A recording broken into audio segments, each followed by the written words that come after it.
ঈদের নামাজ আদায় করতে কেউ যান বাবার হাত ধরে, আবার কেউ যান একা।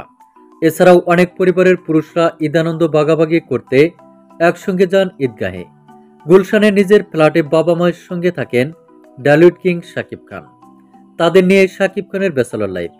কিন্তু ঈদের আগের দিন ছেলেকে নিয়ে শাকিব খানের বাসায় এসেছেন অপু বিশ্বাস। ছেলে জয় এখন বেশ বড় হয়েছে। গত ৩ বছরের মতো এবারও ছেলে জয়কে সঙ্গে নিয়ে আজাদ মসজিদে ঈদের নামাজ পড়তে যান তিনি। তবে এবার শাকিব খানের সঙ্গে ছোট ছেলে বীরও ছিল। সকালবেলা বুবলি বীরকে রেডি করে শাকিব খানের বাসায় নিয়ে আসেন।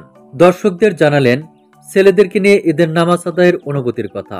শাকিব খান বলেন, এ নিয়ে পঞ্চমবারের মতো ছেলেকে নিয়ে ঈদগাহে ঈদের নামাজ পড়তে গেলাম। তবে এবার সাথে ছিল আমার 2 সন্তান। ছোটবেলায় বাবার হাত ধরে ঈদগাহ যেতাম, পার্থক্য একই।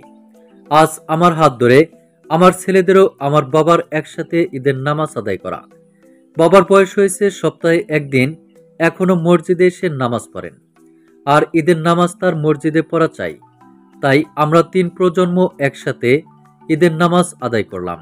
তিনি জানান, সকাল 8:30টায় জাতীয় ঈদগাহে জামাত আদায়ের কথা থাকায় আমরা বাসা থেকে বের হই সকাল 8টায়। যাই হোক, ভালোভাবে নামাজ আদায় করলাম।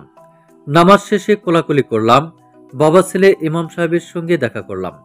হাতিরঝিল এলাকায় ছেলেকে নিয়ে ঘুরলাম, অনেক ছবি তুললাম। তো প্রিয় দর্শক, এ বিষয়ে আপনার কি মন্তব্য তা আপনার ধারণা মোতাবেক কমেন্ট করে জানিয়ে দিন নিচের কমেন্ট বক্সে।